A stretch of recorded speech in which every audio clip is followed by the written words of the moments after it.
दीनापुर शहर में बीनू अपनी पत्नी ललिता और पुत्री सविता के साथ रहता था।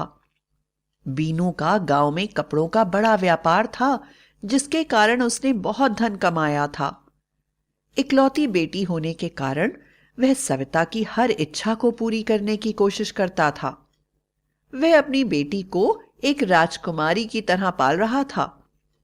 अगर उसकी पत्नी कभी सविता को रसोई के कामकाज के लिए बुलाती तो बीनू उस पर नाराज होते हुए कहता, खबरदार, मेरी बेटी से काम कराने के बारे में कभी सोचना भी नहीं।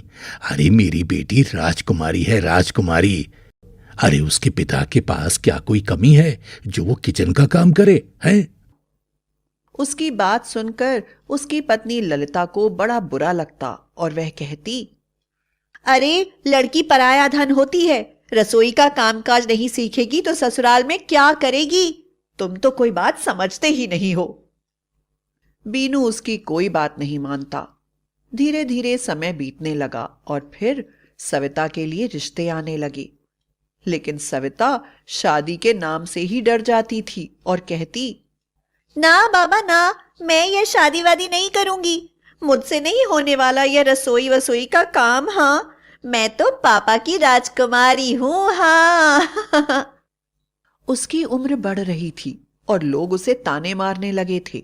आखिरकार एक दिन सविता के लिए एक बड़ा ही अच्छा रिश्ता आया। लड़के का नाम सौरभ था। लड़का इंजीनियर था और काफी पढ़ा लिखा था, लेकिन अभी उसे नौकरी नहीं मिली थी। अरे मेरी फूलों जैसी बेटी है, ऐसे निखट्टू लड़के के साथ उसे कैसे भेजूं जिसके पास नौकरी भी नहीं है? मैं अपनी बेटी को भला ऐसे लोगों में क्यों दूं? लड़का पढ़ा लिखा है और समझदार भी है। उसने इंजीनियरिंग पूरी करी है, कहीं ना कहीं नौकरी तो लग ही जाएगी। इतना अच्छा परिवार है और इतना अच्छा लड़का, ऐसे रिश्ते बार बार नहीं आते। और फिर सविता की उम्र भी तो हो रही है, उसकी सभी सहेलियों की शादी हो चुकी है। आखिर बार बार पत्नी के समझाने पर बीनू सविता की शादी सौरभ से करने को राजी हो गया। बीनू ने बेटी का घर दहेज से भर दिया। उसकी सास बहुत खुश हो गई, लेकिन सविता की सास को यह बात अच्छी तरह से पता चल गई थी कि सविता के पिताजी के पास काफी पैसे हैं। एक दिन वह अचानक सविता से बोली, बहू सविता, मैं चाहती हूं कि तुम अपने पिताजी से सौरभ के लिए कुछ पैसे ले आओ। अब देखो ना, तुम्हारा भी खर्चा तो मुझे ही उठाना पड़ता है। सौरभ को तो अभी नौकरी मिली नहीं है। अगर तुम्हारे पिताजी थोड़ी मदद कर देंगे तो आसान हो जाएगा। और भला तुम्हारे सिवा उनका है भी कौन? इतने पैसे का वो क्या करेंगे? जा। सविता को अपनी सास की बात फूटी आंख भी नहीं सुहाई। उसने यह सारी बात सौरभ को बताई और बोली, अब आप ही बताइए, विवाह के बाद पिताजी से पैसे मांगना क्या अच्छा लगता है? यह क्या कोई स्वाभिमान की बात है? भला मैं कैसे पैसे मांगूं? अरे माँ कोई गलत बात थोड़ी ना कह रही हैं। ये भी तो सच है कि वो सब पैसे तुम्हारे ही हैं। अगर थोड़ी सी मदद कर देंगे तो हम लोगों को थोड़ा आराम हो जाएगा, है ना? पति की बात सुनकर स्वाभिमानी सविता को बड़ा ही बुरा लगा, लेकिन उसने सोचा, सौरभ ठीक ही कह रहा है। आखिर पिताजी सब कुछ मेरे लिए ही तो करते हैं। अगर मैं कुछ पैसे इनको लाकर दे दूं तो नौकरी लगने के बाद मैं पैसे वापस भी कर सकती हूँ। वह अपने घर गई। उसकी माँ और पिता बेटी को एकाएक देखकर बहुत ही खुश हुए। माँ बेटी से ससुराल का हालचाल पूछने लगी। सविता को अपनी सास की बात अपनी माँ को बताने में बड़ी ही शर्म आ रही थी, लेकिन उसके पास कोई चारा भी तो नहीं था। इसलिए बेचारी सकुचाती हुई बोली, पिताजी, आपसे एक बात कहनी थी। अभी सौरभ की नौकरी नहीं लगी है, जिसके कारण मेरे खर्चे पूरे नहीं हो पाते हैं और मेरी सास के ऊपर उसका ज़्यादा भार पड़ रहा है। पिताजी, यदि आप मुझे कुछ पैसे दे दें तो मैं इनकी नौकरी लगते ही आपके पैसे वापस कर दूंगी। बीनू ने जोर से हंसकर अपनी बेटी को गले लगा लिया और बोला, अरे बेटी, सब कुछ तेरा ही तो है, इसमें घबराने की क्या बात है। तुम जाओ और अलमारी में पैसे रखे हुए हैं, जितने पैसे चाहिए ले लो। सविता पिता की बात सुनकर गदगद हो गई और उनसे गले लगकर बोली, पिताजी, आशीर्वाद दीजिए कि सौरभ की नौकरी जल्दी से जल्दी लग जाए। अरे उसे आशीर्वाद देने के लिए भी क्या मुझे तेरी इजाजत की जरूरत है? मैं सुबह शाम उसे यही आशीर्वाद देता हूं। अरे अपने दामाद को तो मैं तुझसे भी ज्यादा प्यार करता हूं, समझी? सविता ने पैसे लाकर सास को दे दिए। सास और सौरभ पैसे देखकर बहुत खुश हुए और मनमाने तरीके से पैसे को खर्च करने लगे। रोज रोज पार्टी, घर में तरह तरह की चीजें खरीदना, शॉपिंग करना।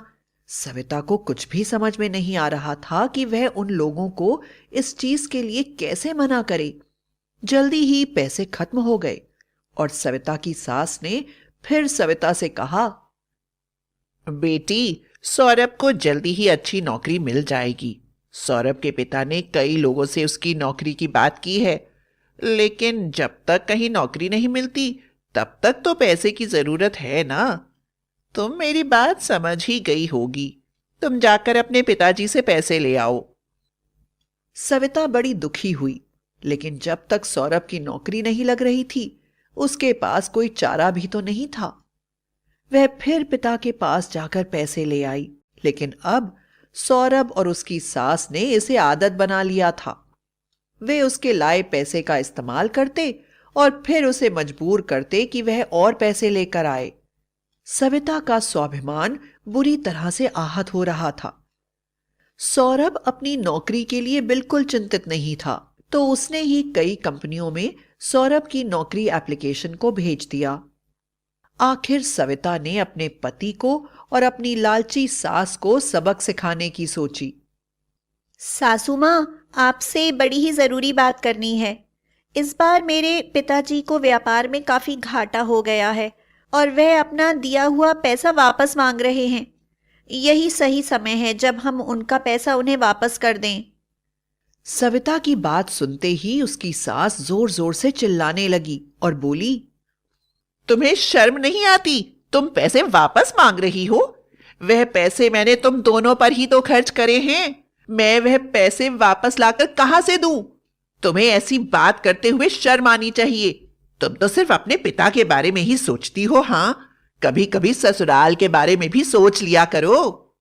सास बहुत गुस्से से बाहर निकली। सामने से आते एक ट्रक से उनका एक्सीडेंट हो गया। उन्हें तुरंत हॉस्पिटल में एडमिट करवाना पड़ा, लेकिन अब उनके पास हॉस्पिटल का खर्चा देने के लिए पैसे ही नहीं थे। सौरभ की मां का ऑपरेशन करवाना सौरभ के लिए बहुत जरूरी था। उसे समझ में नहीं आ रहा था कि वे किस मुंह से सविता से पैसे मांगे। तभी सविता वहां आई और उसके हाथ में पैसे थमाते हुए बोली, जैसे ही पिताजी को पता चला कि माँ जी का एक्सीडेंट हो गया है, उन्होंने पड़ोस के चाचा जी के हाथ 10,000 रुपए भेजे हैं और कहा है कि कोई भी जरूरत हो तो और पैसे मांग लें। सविता की बात सुनकर सौरभ सविता का हाथ पकड़कर जोर जोर से रोने लगा और बोला, सविता, तुम सच कह रही हो। मैंने कभी इस बात पर ध्यान ही नहीं दिया कि इंजीनियरिंग की डिग्री लेने के बाद मुझे अच्छी खासी नौकरी मिल सकती है, पर मुझे मुफ्त के पैसे उड़ाने की आदत पड़ गई थी। ये तो तुम्हारा बड़प्पन है कि इतना कुछ हो जाने के बाद भी तुमने और तुम्हारे पिता ने ऐसे वक्त में मेरी सहायता की है। मेरा इतना ही आग्रह है कि तुम माँ की देखभाल करो। मैं नौकरी के इंटरव्यू के लिए जा रहा हूं। सौरभ एक बुद्धिमान लड़का था। इंटरव्यू में उसका सिलेक्शन हो गया और उसे नौकरी मिल गई। अभी उसकी तनख्वाह बहुत ज्यादा नहीं थी, फिर भी वह अपने परिवार का बोझ उठा सकता था। सविता की सास को भी अपनी करनी पर बड़ा ही पछतावा हुआ। एक दिन सौरभ मुस्कुराता हुआ आया और माँ के पैर छूकर बोला, माँ, मेरा सिलेक्शन हो गया है। मुझे 30,000 रुपए महीने की नौकरी मिल गई है माँ। सविता और सविता की सास दोनों की आंखों से खुशी के आंसू निकलने लगे और दोनों एक दूसरे के गले लग गईं। अगले महीने जब सौरभ ने अपनी मेहनत की कमाई अपनी माँ के हाथों में रखी तो माँ का हृदय गर्व से भर गया और वह पैसे लेकर सीधा सविता के घर गई और उसके पिता के हाथों में रखकर बोली, भाई साहब, मुझे क्षमा करिएगा। अज्ञानतावश मैंने आपको बड़ा ही कष्ट दिया है। मैं जल्दी ही सारे पैसे आपको वापस कर दूंगी। अरे आप कैसी बातें करती हैं? सविता और सौरभ मेरे ही बच्चे हैं और ये पैसे भी बच्चों के ही हैं। अगर ये बच्चों के काम नहीं आए तो इन पैसों का क्या लाभ? इसके बाद सौरभ को अपने पैरों पर खड़ा देखकर सविता के पिताजी के मन में बड़ी ही शांति मिली। इसके बाद सौरभ के घर में कभी कोई लड़ाई नहीं हुई और सौरभ की माँ सविता को अपनी बेटी से भी ज्यादा प्यार करने लगी।